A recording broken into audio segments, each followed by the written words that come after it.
Good evening. Thank you for being so many here and so interested on this topic. You are literally making the event possible. So I hope to see you next time, and I hope to see you interested also in the breaks that we talk about this topic. A few disclaimers before we start. This is something that I've learned the hard way. And in some contexts this won't work. So I know some Romanian companies, because I'm Romanian, I know some Romanian companies that if you do what I'm going to say here, you're going to get fired before your first lunch, right? Because it's just the culture there and the atmosphere will not allow it, right? So take it, like Peter said, adapt it to your own problems and see if it works. But this has worked for me so far, and it keeps paying off big time, especially in contexts where you don't literally have a formal authority given to you together with your onboarding week. Yeah, so, all right. I think it bounces off the wall. Let's get it. So I'm Alex. I've been a PM unofficially for quite a few years, but I've had the, let's say, luck that in the past 5 I've worked with, let's say, over 10 official different teams, from 1 to 10 people. This is excluding stakeholders, and they've taught me quite a lot. Some would say it's worrying. It's like you kind of switch teams faster than socks. But I've worked in Scrum and Kanban and kind of went through them, whether I liked to or not. We had to adapt to the change. And one interesting thing is that you are part of a system, and when the system changes or something changes in the system, then every piece of the system has to change as well. It shifts. And if you don't shift, or if you don't shift fast enough, then you lose, or you are out of sync with the system, and it takes longer for you, and the more people you can influence, or you should influence, right, the harder it is for them to react as well. So, please, yeah. I look for a definition of what a product manager should do, and this is one definition that I really like, is to help your team and company, of course, indirectly ship the right product to your users. And it seems like a very nice and noble mission, right? And a lot of responsibility and accountability, great. So am I going to get my team? Not really. Am I going to get the title for it? Not really. And you get to Dilbert's situation, where he's not really empowered to actually do anything. He is part of a team, but that's as far as the given authority goes. And then he has to earn the rest. And does anyone know where this is from? Agile Manifesto. It's the last one, and sometimes I feel that it's the least used, especially when we're kind of so heavy on ceremonies and on Scrum, that we're actually, when the context demands it, we're not changing as fast as we should. And this is one paragraph from the description of responding to change. And I've taken, so allow the Agile team to modify the process and make it fit the team rather than the other way around. The same thing we could say for leaders, right? You should modify your approach regardless of the team that you're in or the system that you're in order to support the team or the group itself, because you're not necessarily bound to that team in your scope. You're supporting the whole company in order to achieve that goal. And that has a lot of opportunity, but if you're ready to adapt to use it or to be open for it. And it doesn't matter what company you're in, you're constantly bombarded by change. And I know that we had Scrum and Agile come from I think Japan, if my knowledge is not mistaken, right? But to be frank, they were making the same part every day. And to be honest, most companies that are using Agile today are not making the same button or the same website or the same product every day. Every day they're working on new problems, with new people, on new topics, with new technologies, right? In new environments, we've changed the framework, we have a new leadership style. Every day you change. So every day the system changes. And the question is, can we change with it fast enough? And this is a quote which is misattributed, but it doesn't matter. That it's not the strongest of species or the smartest, but the one that's most likely to change and adapt when the system changes, that's going to survive. And it's misattributed because Darwin never said it, but the guy who wrote the first paper on him said that he did that. And so how do we do that? How are we able to adapt? It's by giving up, and giving up some anchors that then free up some space in the way that you see the team and you see the company, that allow you to take advantage of the changes when the system decides to shift. And here I had 10 this morning. I decided it's not going to make it, and I'm probably way behind time. So we're going to go quickly, and then we can discuss the questions, right? First, give up your job. Who here has shifted from a different job than product manager to product management? Hands up. Right? I'm pretty sure in some form or another, in the first weeks, you were going to work and you still had those reflexes, right? The conditioning that you did. You were checking, you were doing your own job. And hey, from this point on, you're a product manager, but the mental state that you're in is still on the previous job. So until you can give up that, you can't really give control to the people that actually should do that job, right? And even more, you're kind of hindering or not trusting, because I know how to do it, because I've done this, right? And most of the time, these things, yes, probably some people won't know them, but that's part of their learning, and it's part of you developing the team to be able to do that. So give up the job and take the new role. Yeah, and the how. And I mentioned the how here because it's something that in Trivago, recently, at some stages, we have that. So the domain leads and the pillar leads of teams of product managers, they give up the how. They only work on strategy level. They will only work, and somehow they're forced, in a way, to then build the team up, because they're not allowed to focus on how it is done. They have to inspire on why we should do it, and then let the teams focus. Distractions. I'm not talking about turning off the music or putting headphones here, but a bit more subtle distractions that we're mostly not aware of, and they happen quite frequently, yet we don't consider them. First is the distraction of mindset. Something very frequent that happens, and it's very hard to take out, is the us versus we mentality. This is ridiculous. We're the same team. Even if we're split into groups, we're the same team. We want the same thing. We want at the end of the day that this company is successful and that we're running the product, yeah? It doesn't happen, does it? It doesn't happen like that. It's like they did it, we did it, and these are distractions. These are distractions because instead of focusing on working together, we're focusing on, they did it. They should fix it. That's wrong. We should all fix it. That's beside the point. Blame. Either you're focusing on where he's pointing or you're focusing on him and how he reacted. Either way, it's not productive. What's the point of the blame to get the problem or the issue fixed? None. Should we talk about it in a retro afterwards to avoid these issues in the future? Sure. But the blame has no part in you supporting the team to move forward and to fix the issue that appeared or that occurred. Nor is it useful to focus on the person instead of the issue. Stress. You've just come out of a meeting where everybody has just told you that we have these ridiculous deadlines, and they've told you that they want it in some fashion or another. And now you're going back to the team. And you can choose to kind of say the same thing and just echo all of that onto the team. Will they then focus on getting stuff done faster? No. They'll probably focus on the stress, on what he said or she said, or what was discussed in the stakeholder. Can we do something about it or not? Discuss and have a sense of pressure and sense of urgency? Yes. Discuss that we need to deliver faster? Yes. But don't distract by bringing all of that useless discussions. It was enough that you were in there for 2 or 3 hours, right? Or more, sometimes. Your ego. You're not the person that people need to listen to. You don't have to be right all the time. You don't have to hear yourself speak.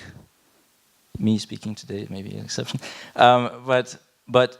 And sometimes ego is, why should I tell them what I'm going to do? Why should I tell my stakeholder that I want to change this, right? It boils down to some really, really interesting biases that we then develop because of our ego.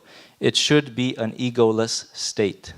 It doesn't matter who the person is. It doesn't matter whether I'm upset or I have different principles with that person. We are part of the company, and as long as we do our job, it should be, yeah, I don't like the person, but they get stuff done, so let's find a way to work and get things forward.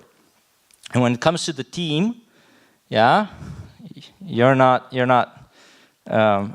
I'm not going to promote her. You're not her, right? And you don't have the microphone. If anyone should be the star, it should be the team, the people, the team that makes it, right? And that credit is currency that you give to the team once because they worked on it, and twice because you can get a lot with the credit that you give, right? That's most of the stuff that in short term the team will get. So use it as a currency and drive them to do more. And I tried to find an example, because literally the PM is kind of an unsung hero and should remain, by my personal opinion, an unsung hero. And I tried to think, can I give you an example of an unsung hero that you could relate to? And I realized that every one of us has such an unsung hero that you can relate to. Anybody has an idea who I'm talking about? No? That's the best example of an unsung hero. No ego, doesn't think about us versus we, always supports, always promotes, empowers the people around her circle, yet she rarely gets the credit. She has a title buried somewhere called Mom, but other than that, that's it. That's all she gets. Sometimes not even a massage at the end of the week, right? So that's a perfect example. If you want lessons of unsung hero and how she gets influence across like dozens of people without having a title, that's it, right there. Right, limiting the team to you. There's a fantastic book called Multipliers, and one of the things that it covers there is that the leaders are grouped in multipliers and diminishers. And what the diminishers do is they don't trust their team. And what happens is they limit the team to their body of knowledge and to their experience. And let me make a parallel to this. If you have 24 hours, you can clean and you can go to work and you can come back.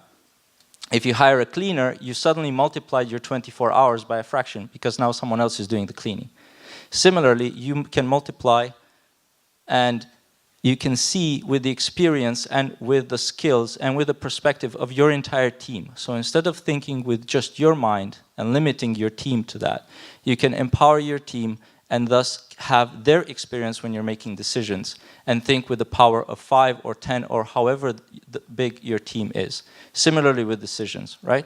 You increase exponentially the amount of decisions that you can make if you empower your team to make them. The team needing you. Personal impression is that if you're doing a good job as a lead, the ultimate goal would be to make yourself redundant, right? At least it makes for less stress when you go on vacation.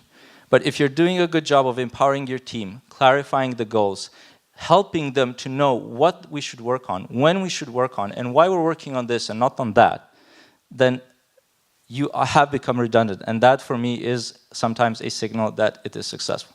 You'll still have work to do, of course. But in terms of what the team needs to do right now, you're out of the picture. So it's less context that they need to worry about and less people to discuss with, right? They're more efficient, in effect. So why give all of this up? It's because of the system. It's because you need to open up and you need to have space to think of what are the dynamics that are happening. How do you consider the new changes? How do you empower your team or people outside the team to still continue to work on the company strategies and the company goals? And you should not perceive just your role in this team, but perceive your role as a connection between your team and the other components in the system, and see how you can adapt in order to continue to push the goals forward. It's not your goals, it's not the team goals, it is the aligned goals and the strategy of the team. You cannot do that with anchors. You will not shift fast enough. Yeah, again, modify their approach and environment to suit the team, not the other way around. Thank you.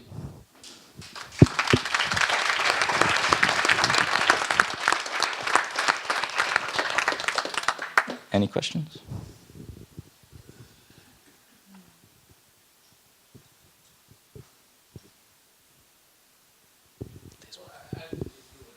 No, you need a microphone because we're recording. Voice always sounds funny through those things. Well, thank you very much. Super inspirational. Were those points based on your experience, or is this something that you kind of learned somewhere else? Nope. Actually based on experience. For each one of them, if you want, we can discuss. I can even tell if you have doubts about one, I can give you examples. I do not doubt it at all, but I would love to talk to you later on. Thanks. Awesome. I'm open to that.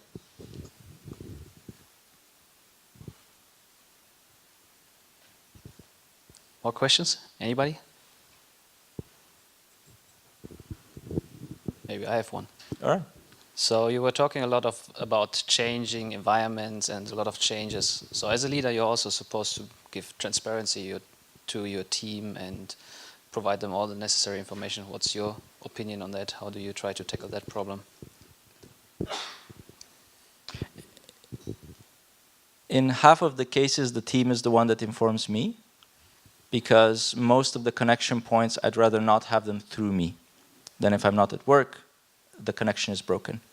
So generally the initial talks are done with me to establish the first contract maybe between the collaborations, but after that I'm out of the picture. So if there's any change that is radical, then I get informed.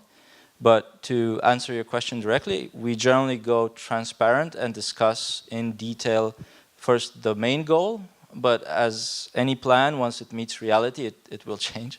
And so we discuss also pitfalls. What happens if this goes wrong? What will we switch? So we have a few scenarios, and what's wonderful is that if I'm not there, it's already transparent what we should do, and the team can decide.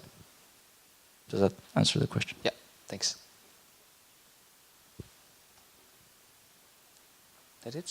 That's it?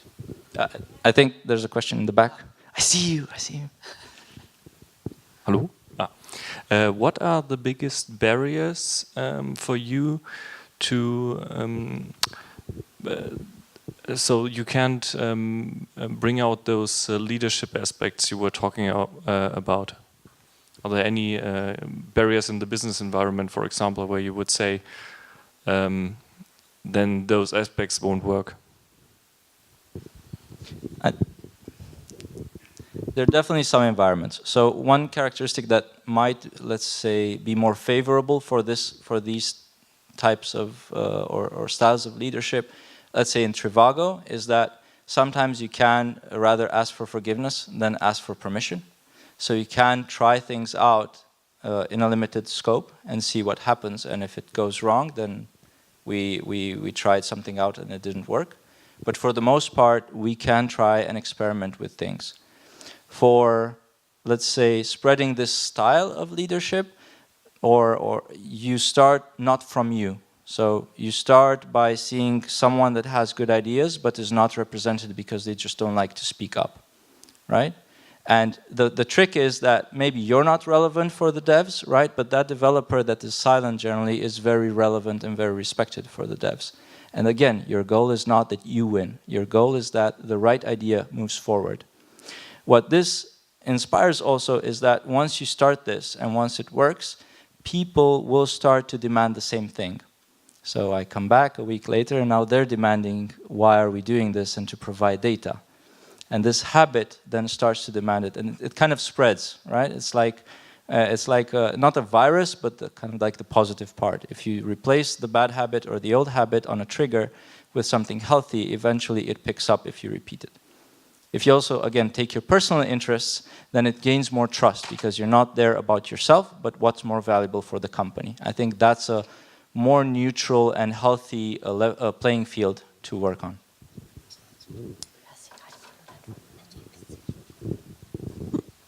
Another one in the back. They just don't want the break.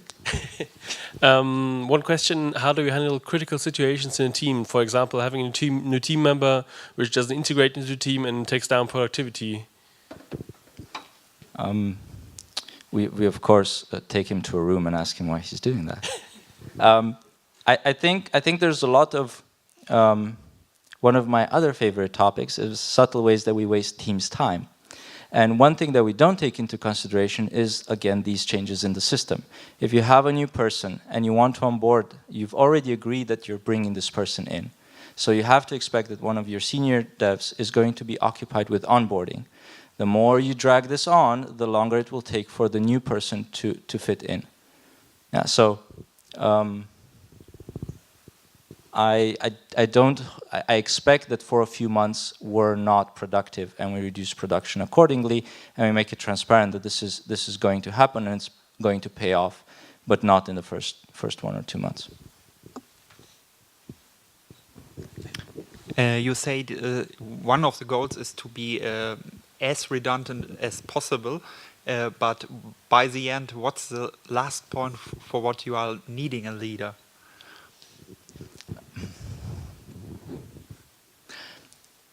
The first mistake that I did when I joined Trivago is I felt very incompetent because I couldn't do what my team was doing. And I was very obsessed on the how. And the reality is that these people are far better than I will ever be, because that's what they focus on. And slowly, and because I didn't have any other choice, I realized that there's not a lot of people that's focusing on the problem space, on the why we're doing it, right?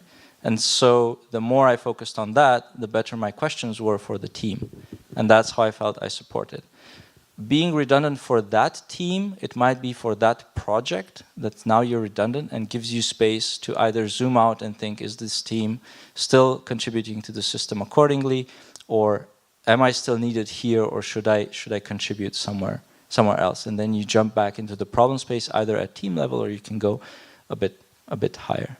But the goal is to become redundant. For me, that's successful leadership. Now, what am I going to do afterwards? We'll see, but I don't see it as I want to keep my job, so I'm gonna be the linchpin there in the connection. Nobody's gonna do any decision because of me.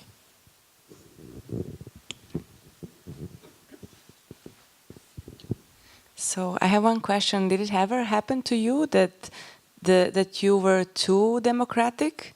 And if not, what would you do if you were like too democratic and you got a feedback from your team? We actually want you to make these decisions for us.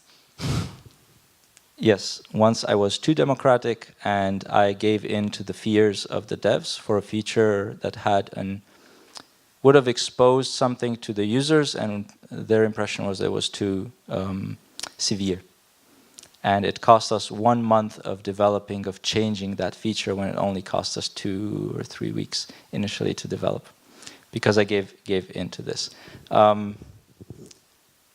I think there's a point to the democracy as long as you clarify the context and the space in which you do it, and so you can contain it and not have endless discussions. So you need to make a decision at some point. But I think that was a mistake, more of not taking time to decide and just rushing in. Hope I answered the question. Yeah, thank you, Alex. Second.